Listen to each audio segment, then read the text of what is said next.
kita ketakutan dianggap tidak penting, kita ketakutan dianggap gagal. Dampak negatifnya kalau secara mental ya bisa membuat orang depresi, cemas, merasa rendah, tidak berharga. Sampai titik tertentu kita akan menutup diri dari yang lain. Tidak mau berinteraksi karena malu, merasa kecil. Rasa sakit dalam jiwa kita ketika kita merasa tidak dicintai, tidak dihargai, tidak dianggap penting. Jadi masih haus perhatian. Ingin diperhatikan, ingin didengarkan, ingin kekurangan kita diterima, ingin cita-cita kita dibantu mewujudkan. Hidup rasanya berat karena tidak ada dukungan dari sekeliling. Kita merasa sendirian, kesepian. Hanya ketika kita dewasa, kasih sayang itu tergantung pada capaian. Bismillah. Assalamualaikum warahmatullahi wabarakatuh. Baik teman-teman, yuk kita lanjutkan ya belajar kita, ngaji kita. Malam hari ini kita membahas buku yang judulnya Kecemasan Status. Ini membidik fenomena kita hari ini. Kita mulai ya, bismillah. Kita mulai tentang status anxiety ini. Kegelisahan ihwal status sosial. Apa sih yang beliau maksud dengan status anxiety? Jadi status anxiety itu kecemasan kronis dalam diri kita yang muncul dari ketakutan tidak dianggap penting atau tidak dihargai orang secara sosial. Jadi khawatir posisi kita di tengah masyarakat, saya itu dihargai orang apa diremehkan orang sih? Nah, ini namanya status anxiety. Jadi kita akan sering merasa gelisah. Aku itu dianggap penting tidak sih sama teman-teman? Kehadiranku itu ditunggu-tunggu tidak sih sama mereka? Dihargai tidak sih sama orang lain saya? Itu ini namanya status anxiety. Jangan-jangan kalau pas saya tidak ada mereka bersyukur. Kalau pas saya datang mereka gelisah misalnya. Nah ini status anxiety namanya.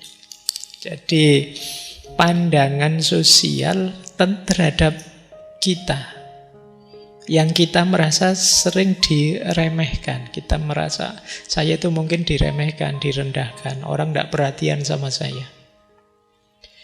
Coba ya teman-teman dicek. Pernah ngalami ini tidak? Ciri-cirinya secara umum ya kalau dari buku itu. Yang pertama, orang yang mengalami kecemasan status itu biasanya sibuk dengan komentarnya orang. Khawatir kalau ada yang komen jelek. Nah ini hari ini banyak ya teman-teman yang rajin posting.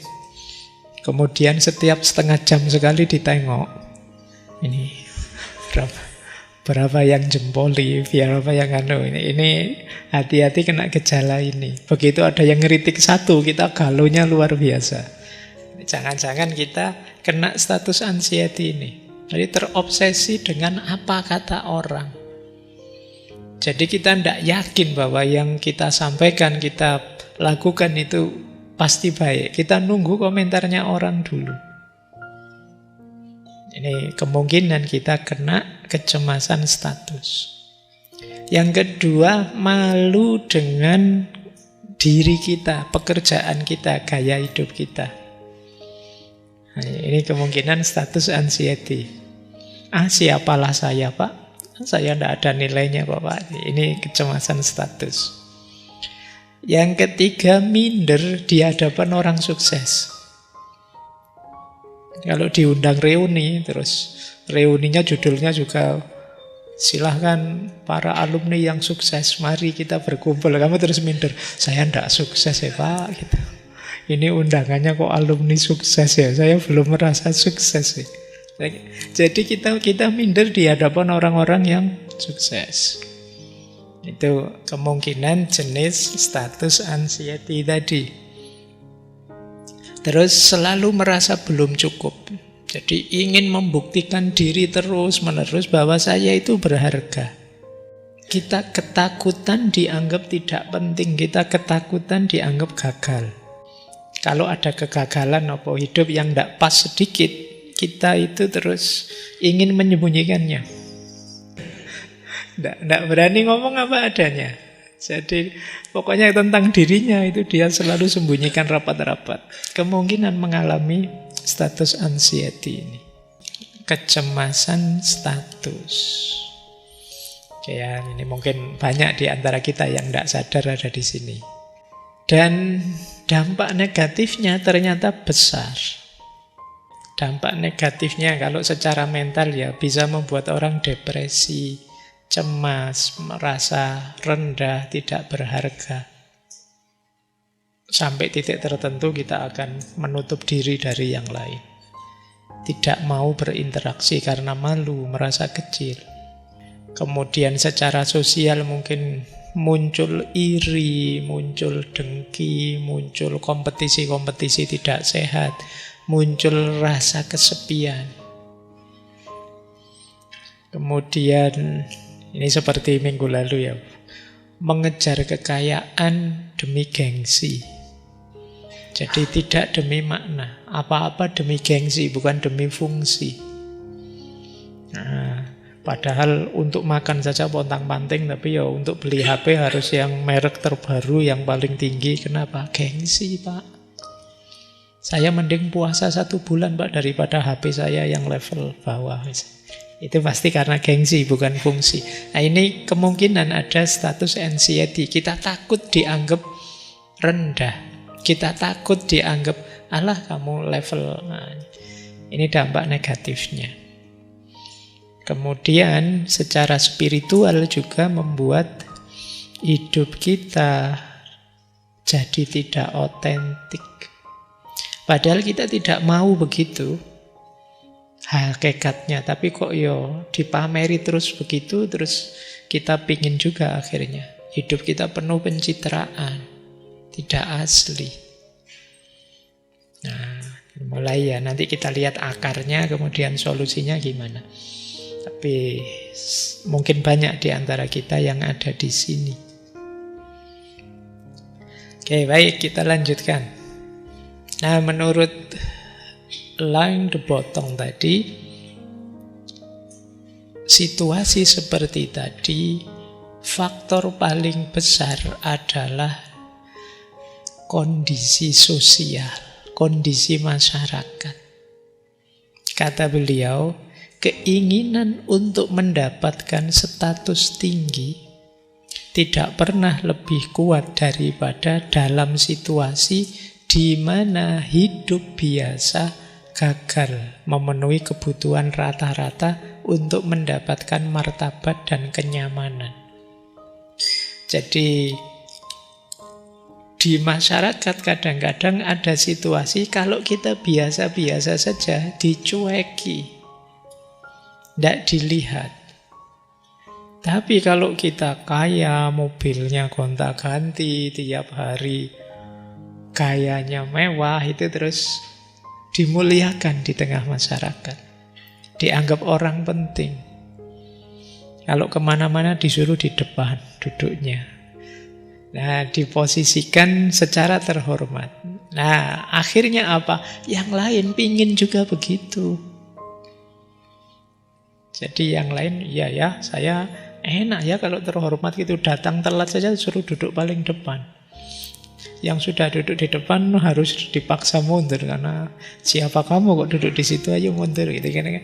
Di masyarakat kadang-kadang ada situasi seperti itu. Itu yang membuat kita terus tertantang, aku harus begitu. Ternyata harus kaya dulu baru dihormati. Ternyata harus punya jabatan dulu baru dimuliakan. Nah, ini situasi seperti ini. Jadi hidup biasa-biasa saja tidak membuat kita dihargai di tengah masyarakat. Harus hidup yang luar biasa dulu. Nah, ini jadi kondisi masyarakat banyak menyumbangkan tadi kecemasan status tadi. Akhirnya apa? Orang ingin meningkatkan dirinya, individualitasnya muncul, egonya muncul, pikirannya pokoknya aku saja. Nah, baik.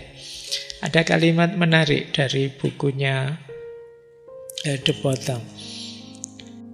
Semakin korup masyarakat, semakin kuat pula daya tarik pencapaian individu. Ya, kita lihat ya, hubungannya apa sih kecemasan status ini dengan struktur masyarakat yang korup. Kata The Bottom, ketika masyarakat korup itu tidak adil, tidak transparan, penuh nepotisme, ada ketimpangan, penyalahgunaan kekuasaan. Situasi seperti ini membuat orang tidak percaya dengan sistem kolektif. Tidak percaya dengan kehidupan bersama yang ditata. Akhirnya apa? Dia mengejar target pribadi saja. Jadi korupsi itu kalau mengikuti quotes ini itu menghancurkan harapan kolektif. Kalau masyarakatnya sehat, orang itu bangga jadi bagian dari komunitas. Diajak gotong royong, ayo. Diajak kerja bareng, ayo. Saling mendukung, ayo. Tapi dalam masyarakat yang korup, dia melihat kerjasama, kejujuran, idealisme tidak ada gunanya. Saya nggak dapat apa-apa. Saya sudah capek-capek bantu, malah dia yang korupsi, yang enak hidupnya kaya raya. Ini membuat orang pesimis terus dengan hidup bersama. Akhirnya apa? Daripada begitu, saya tak main sendiri saja. Nah, akhirnya terus jadi perlombaan korupsi kan. Muncul kalimat itu kan sebenarnya kita semua punya watak ke sana, cuma tidak ada kesempatan saja. Kita ingin maju semua gitu. Kita putus asa dengan kehidupan bersama. Karena situasinya seperti ini. Oke ya, jadi ternyata kecemasan status tadi yang paling kuat mempengaruhi kita kondisi masyarakat. Oke.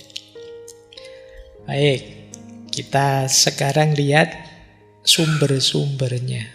Ini setiap bagian ini nanti di buku itu satu bab.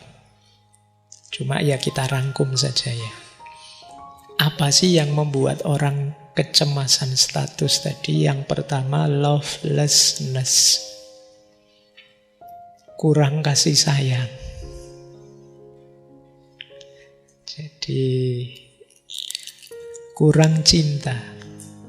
Tidak hanya kita kan sering membahas kurang gizi fisik kita, jasmani kita. Nah, gizi rohani yang namanya cinta kita mungkin juga kekurangan.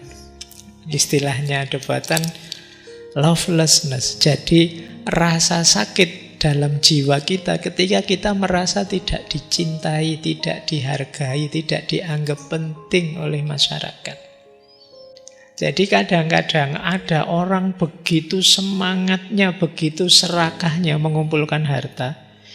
Itu kadang-kadang motifnya bukan karena hartanya atau ingin kayanya. Cuma dia butuh dicintai dan dihormati. Sementara menurut dia untuk dicintai dan dihormati itu harus kaya.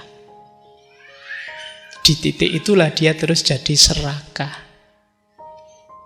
Jangan lupa, dicintai itu juga bagian dari dorongan jiwa, fitrah kita, tidak hanya mencintai. Kita begitu merasa tidak disukai, tidak dicintai, itu kan gelisah. Kita punya teman misalnya, terus teman ini rasanya mulai tidak senang kita, itu kita kan gelisah. Ketemu saja kita gelisah. Jadi jangan dikira hidup fitrah itu berhubungan dengan cinta itu tentang mencintai saja. Dicintai juga fitrah.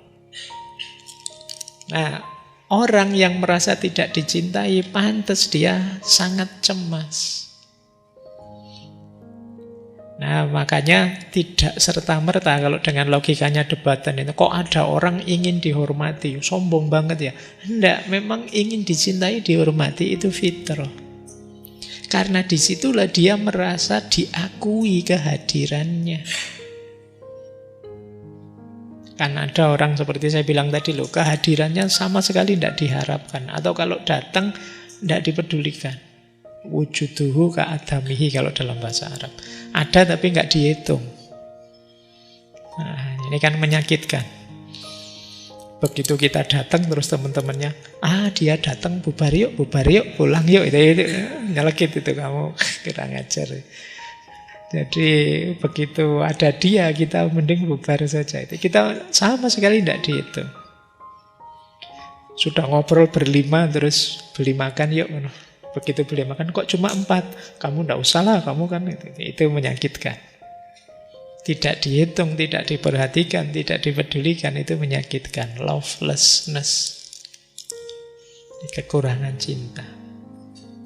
Jadi ketika kita punya status yang rendah, kita merasa terlupakan, kita merasa tidak diinginkan, kita merasa harga diri kita jatuh. Ini membuat antara lain status anxiety tadi. Kita terus haus kasih sayang, haus perhatian. Kata De Botton, dicintai berarti merasakan diri kita sebagai objek perhatian. Kehadiran kita diperhatikan, nama kita dicatat, pandangan kita didengarkan, kekurangan kita disikapi dengan lapang dada, kebutuhan kita dipenuhi. Dan dengan perhatian seperti itu kita akan berkembang pesat. Nah, jangan-jangan ini ya, kalau teman-teman, Pak, hidup saya kok tidak berkembang sih Pak ya. Jangan-jangan teman-teman kurang kasih sayang. Jadi masih haus perhatian. Ingin diperhatikan, ingin didengarkan, ingin kekurangan kita diterima, ingin cita-cita kita dibantu mewujudkan. Dan kita tidak mendapat semua itu. Mungkin pulang ke rumah ketemu orang tua juga tidak dibahas itu. Begitu pulang ke rumah, duitnya enggak kok. Gitu. Cuma ditanya uangnya saja. Jadi sama teman juga begitu, kita tidak pernah dihitung. Masing-masing egois. Harusnya manusia ketemu manusia saling menyayangi. Tapi begitu peradaban masyarakat yang korup tadi, yang terjadi ya manusia ketemu manusia saling berkompetisi, saling menaklukkan. Dan itu pahit. Jangan-jangan teman-teman di kampus menganggap teman sekelas ini saingan besok waktu nyari kerja. Jadi bukan sahabat atau teman. Akhirnya tadi, hidup rasanya berat. Karena tidak ada dukungan dari sekeliling. Kita merasa sendirian, kesepian. Kata beliau, ego atau konsep diri kita itu gambarannya seperti balon yang bocor. Dia selalu membutuhkan helium cinta dari luar agar tetap berkembang. Tidak kempes balonnya. Dan dia rentan terhadap tusukan-tusukan kecil pengabaian.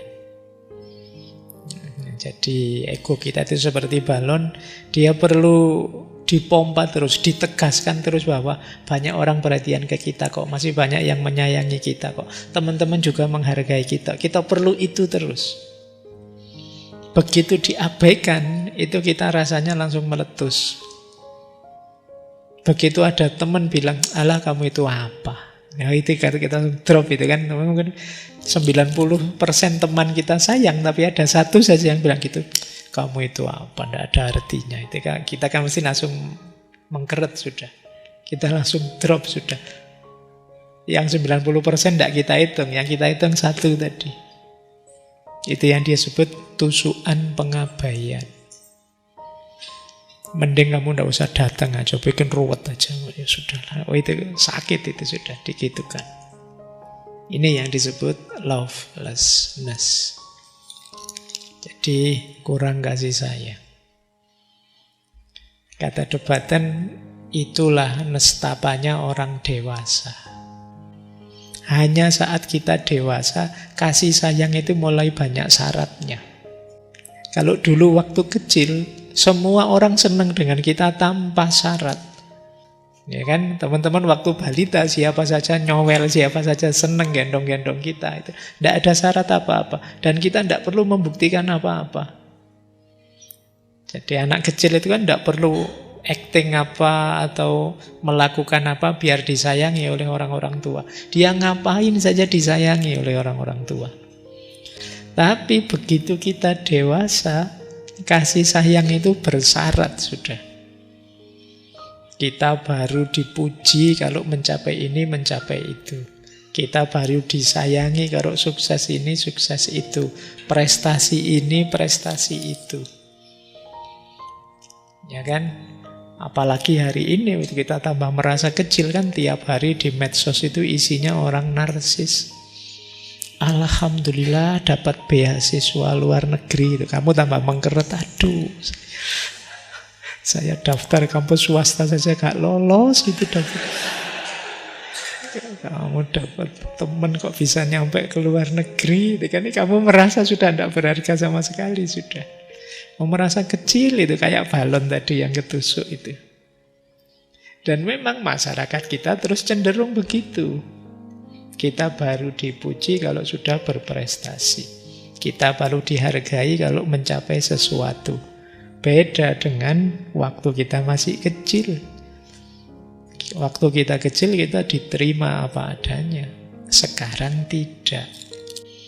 Hanya ketika kita dewasa, kasih sayang itu tergantung pada capaian. Kadang-kadang bahkan kepada diri kita sendiri kita juga sekejam itu. Ya kan? Kita sering meragukan, aku ini apa orang baik beneran ya? Itu sama dirinya sendiri diragukan. Apa benar aku ini orang yang berhasil? Jangan-jangan ini tipuan saja. Kita sudah jelas sukses, kita itu masih selamat ya mas, sudah sukses. Ranking 1, kumlot tercepat, terbaik. Sama saja Pak, setelah ini ya stres lagi, mikir, nganggur itu. Jadi kamu sendiri tidak menghargai dirimu padahal sudah ada capaian. Apalagi orang lain. Wong kita sendiri ternyata juga untuk menyayangi diri kita juga bersyarat. Kadang-kadang kita lebih kejam pada diri kita daripada orang lain. Betapa kita kurang kasih sayang bahkan dari diri kita sendiri. Kita tidak mencintai diri kita. Nah, ini sumber pertama. Sumber kedua.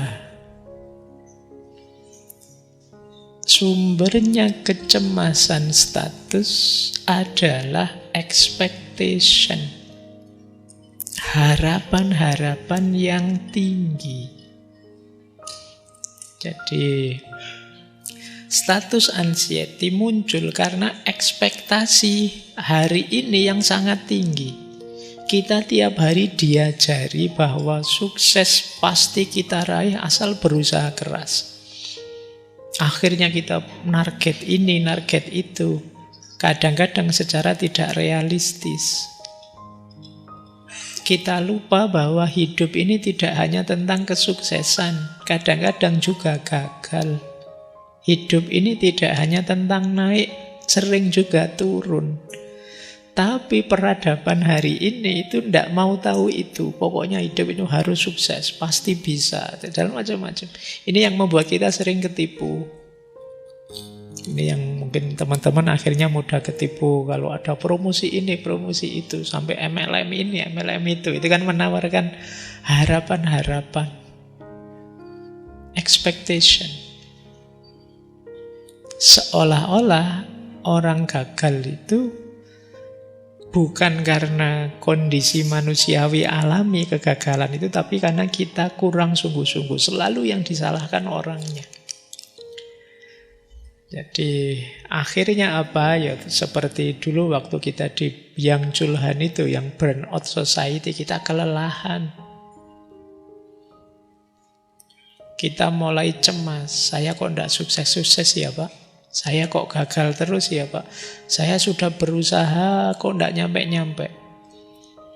Katanya para motivator itu, kamu pasti bisa. Saya kok tidak bisa-bisa ya Pak? Salahku di mana?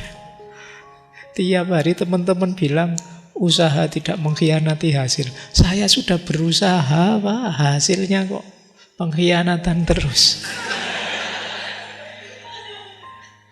Ya kan, logika sekarang begitu. Kita diajari percaya bahwa sukses itu pasti dalam jangkauan kita. Ini menarik ya, itu saya bawa pembedaan zaman dulu dan zaman sekarang. Zaman dulu itu orang kuat sekali kepercayaannya dengan takdir. Kalau ada apa-apa ya wis pestine Gusti, ya wis, itu kan takdir. Itu lebih nyaman mungkin secara psikologi. Kalau hari ini enggak. Kalau kamu gagal ya salahmu. Kamu kurang sungguh-sungguh, kamu kurang serius. Lalu di masyarakat zaman dulu enggak. Abad-abad tengah itu meskipun struktur sosialnya feodal, status itu diposisikan kayak takdir saja. Yo mau gimana lagi, Allah nakdir kita begini. Kita ditakdir jadi orang kecil. Nah itu zaman dulu begitu. Tapi sekarang era demokrasi, meritokrasi, kapitalis, semua orang bilang kalau gagal ya salahmu sendiri. Nah ini ternyata ya percaya takdir itu ada untungnya. Paling tidak apa? Ngurangi stres. Karena kita itu lemah. Dalam banyak hal kita tidak menguasai hasil dari apa yang kita upayakan. Maka kesadaran bahwa ikhtiar dalam kuasa kita, tapi hasil ketetapannya Allah. Itu lebih menenteramkan.